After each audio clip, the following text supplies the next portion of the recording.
حضرت ابن عباس رضی اللہ تعالیٰ عنہ کے غلام قریب سے روایت ہے کہ انہوں نے حضرت اسامہ بنت زید رضی اللہ تعالیٰ عنہ سے سنا، وہ فرماتے ہیں کہ رسول اللہ صلی اللہ علیہ وسلم عرفہ سے چلے، جب گھاٹی میں پہنچے تو اترے اور پیشاب کیا، پھر وضو فرمایا مگر پورا وضو نہیں فرمایا۔ میں نے عرض کی یا رسول اللہ نماز تو فرمایا تیرے آگے ہے، پھر سوار ہوئے، جب مزدلفہ آ گیا تو سواری سے اترے، وضو فرمایا اور پورا وضو فرمایا۔ اس کے بعد اقامت کہی گئی، حضور نے مغرب کی نماز پڑھی، پھر ہر شخص نے اپنے اونٹ کو اپنے پڑاؤ پر بٹھایا۔ اس کے بعد عشاء کی اقامت ہوئی اور حضور علیہ السلام نے نماز پڑھی۔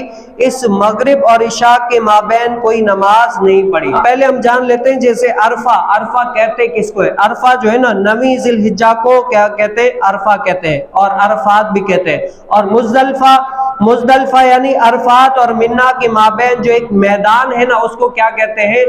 مزدلفہ کہتے ہیں۔ اب جو رسول کائنات صلی اللہ علیہ وسلم چلے تھے نا عرفہ سے مزدلفہ کی طرف، تو حضور علیہ السلام نے ایک جگہ پر رکے، وہاں سے کیا ہے پیشاب کیا، پھر وضو کیا آدھا، پھر یہاں سے چلے آگے۔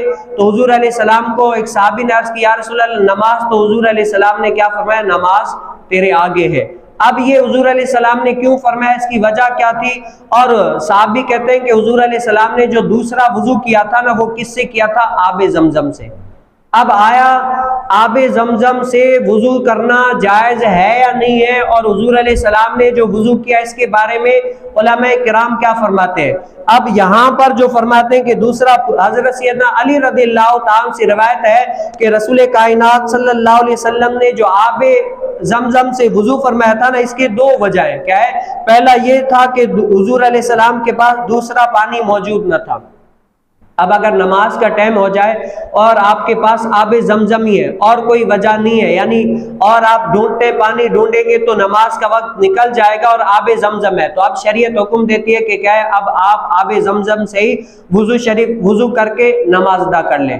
اب حضرت سیدنا علی رضی اللہ تعالیٰ عنہ فرماتے ہیں کہ حضور علیہ السلام کے پاس دوسرا پانی موجود نہیں تھا، اسی لیے حضور علیہ السلام نے کیا کیا؟ آب زمزم شریف سے وضو کر کے نماز پڑھی۔ اور دوسرا کیا ہے کہ بیان جواز کے لیے حضور علیہ السلام کیا ہے؟ شارع علیہ السلام ہے۔ شریعت جو حضور علیہ السلام کام کرتے ہیں ہمارے لیے دلیل ہے کہ یہ حضور علیہ السلام نے عمل کیا ہے، کام کیا، یہ جائز ہے تبھی کیا ہے۔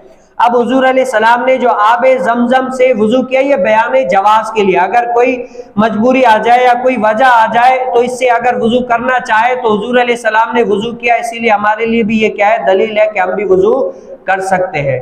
اور ورنہ دوسرا علماء کرام فرماتے ہیں کہ اگر اور کوئی پانی آپ کے پاس موجود ہے اور آب زمزم شریف بھی موجود ہے، تو اور پانی موجود ہوتے ہوئے دوسرے آب زمزم سے وضو کرنا یہ ممنوع ہے، منع ہے، کہ یہ پانی جو ہے نا مقدس ہے، اس کو صرف اور صرف پینا اور اپنے کوئی چہرے پر ملتے برکت سمجھ کر، یعنی اس کام میں لایا جا سکتا ہے، لیکن وضو کے لیے اگر دوسرا پانی موجود ہے تو آپ یہ پانی استعمال ممنوع ہے، منع ہے، نہیں کر سکتے۔ اب جو حدیث مبارکہ میں ہے کہ رسول کائنات صلی اللہ علیہ وسلم جو عرفہ سے مزدلفہ کی طرف چلے، یہاں پر کس لیے کہ اب علماء کرام فرماتے کہ حاجی کے لیے عرفات سے سورج ڈوبتے ہی مزدلفہ چل دینا واجب ہے۔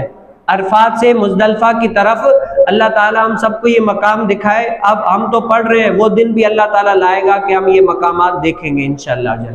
اب شریعت کیا کہتی ہے کہ حاجی کے لیے عرفات سے مزدلفہ کی طرف جب شام ہو جائے تو کیا ہے؟ وہاں سے مزدلفہ کی طرف چل دینا اس کے لیے کیا ہے؟ واجب ہے۔ بیچ میں نماز مغرب پڑھنے کی اجازت اس کو نہیں ہے، جب مزدلفہ پہنچ جائے نا وہاں پر نماز مغرب پڑھے گا۔